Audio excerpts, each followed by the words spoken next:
The Brother Karamazov.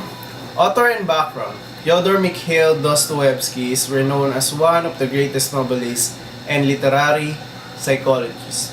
Born in Moscow 1821, son of a doctor, sent by his father in St. Petersburg Academy of Military, his father has been murdered by his serf while he was away at school. He went to prison on April 23, 1849 and arrested for his participation in a group that illegally printed and distributed socialist propaganda. He spent 4 years at the labor camp in Siberia, suffering from epileptic seizure for the rest of his life.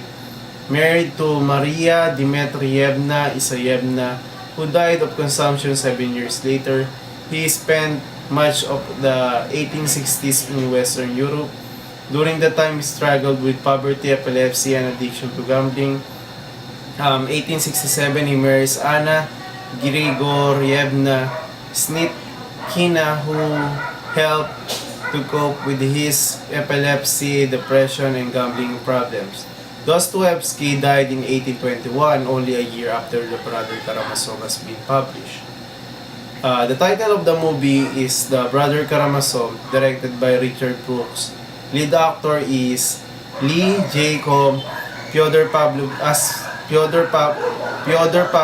Karamazov, Yul Brynner as Dmitri Karamazov, Richard Basehart as Ivan Karamazov, William Snutter as Alyosha Karamazov, Maria Schell as Grushenka, Claire Bloom Katarina. Genre suspense and philosophical. Setting is Staraya Russa. Fyodor, plot overview. Fyodor Pavlovich Karamazov, father, is a vulgar man whose main concern are making money and seducing women. He marries twice and has 3 sons. Dmitri, the child of his first wife. Ivan and Alyosha was the children of the second wife. The father has no interest with his son, and when their mother died, he sent them away to be brought up the relatives and friends. At the start of the movie, Dmitri, 28 years old soldier, came back to his father's town to claim his inheritance left by his mother. But the father is unhappy to see him because he planned to keep his inheritance to himself. And the father and the son swiftly fall into conflict over the money, and the cold intellectual Ivan, who knows neither his father nor his brother is well, eventually called in the help to settle their dispute. Alyosha, 20 years old, acolyte or apprentice and at the monastery, studying with the renowned elder Soshima. Eventually, Dmitri and his father agree that perhaps Soshima can help to resolve Karamazov's quarrel, and then Alyosha arranges a meeting.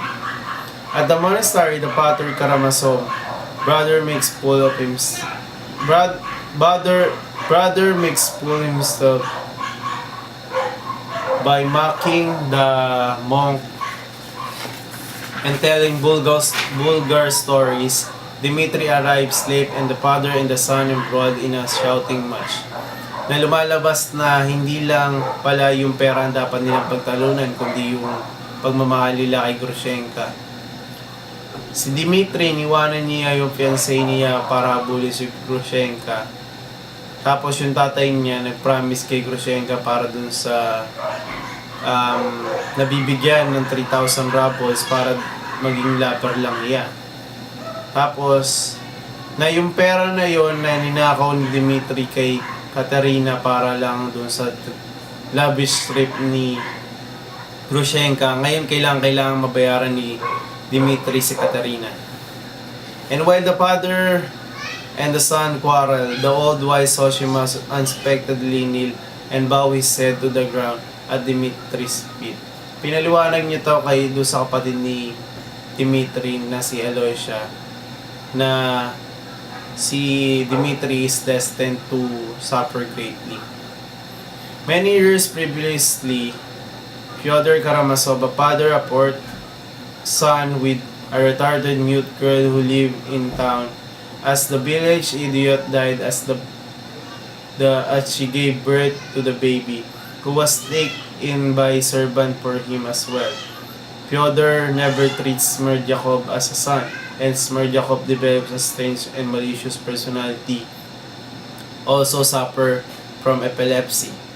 He enjoys nothing more than listening to Ivan discuss philosophy and his own conversation. He frequently invokes many of Ivan's ideas, specifically that the soul is not immortal and that therefore morality does not exist, and the categories of good and evil are irrelevant to human experience.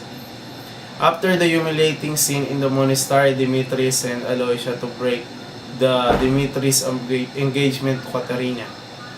Aloysia argues about religion with Ivan in the front of the smirking Fyodor.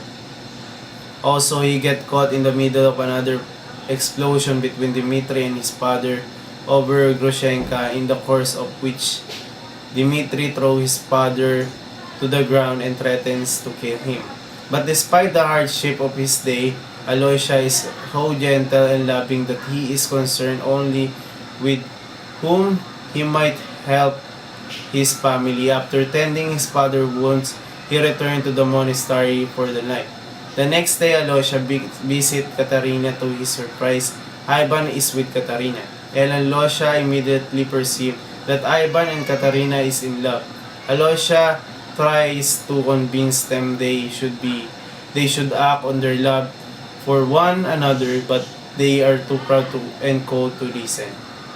That evening, Aloysia again returned to the monastery, where the frail Soshima is now on his deathbed, and Aloysia arrived just in time to hear the final lesson, which emphasized the importance of love and forgiveness in human affairs. Soshima dies stretching his arm out before him, and as through the embracement of the world, Dmitri has spent 2 days unsuccessfully trying to raise the money to pay Katerina the 3,000 ruble he owes her.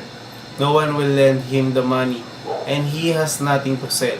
At last, he goes to Grushenka's house, and when she is not there, he is suddenly convinced that she has gone to be with Fyodor Pavlovich. He rushes to Fyodor Pavlovich's house but finds that Grushenka is not there. While prowling on the ground, Dmitri strikes Fyodor Pavlovich's old servant Grigory, leaving him bloody and unconscious. Then he flees. He returned to Grushenka's house and learned from her maid that Grushenka has gone to rejoin a lover who abandoned her several years ago. Dmitri now decides that his only course of action is to kill himself, but he decides to see Grushenka one last time. A few minutes later, Dmitri strides into a shop with his shirt bloody and large wage of cash in his hand. He buys food and wine and travels to Grushenka and her lover. When Grushenka sees the two men together, she realizes that she really loves Dmitri. Dmitri locks the other man in a closet, and Dmitri and Grushenka began to plan their wedding, but the policeman suddenly bursts in to arrest Dmitri. He is accused of the murder of his father, who is been found dead. Due to the large amount of evidence against Dmitri, including the money suddenly found in his possession, he will be made to stand trial. Dmitri says that the money was what he had left after spending half of the 3,000 ruble that he stole from Katerina, but no one believes him. Dmitri is in prison. Ivan talks to Smerdyakov about father's death, and Smerdyakov confesses to Ivan that he and not Dmitri committed the murder, but he says that Ivan is also implicated in the crime because the philosophical lesson Smerdyakov learned from Ivan regarding the impossibility of evil in a world without a god made Smerdyakov capable of committing murder. This statement caused Ivan to become consumed with guilt. After returning home, Ivan suffers a nervous breakdown in which he sees a devil that recently taunted him. The apparition vanishes when Aloysia arrives with news. The Smerdjakov has hung himself. At the trial, Dmitri case seems to be going well. Until Ivan is called upon to testify, Ivan madly asserts he himself is guilty of the murder, throwing the courtroom into confusion. To clear Ivan's name, Katerina leaps up and shows letters she received from Dmitri in which he wrote that he was afraid he might one day murder his father. Even after the letter is read, most of the people in the courtroom are convinced of Dmitri's innocence, but the peasant of the jury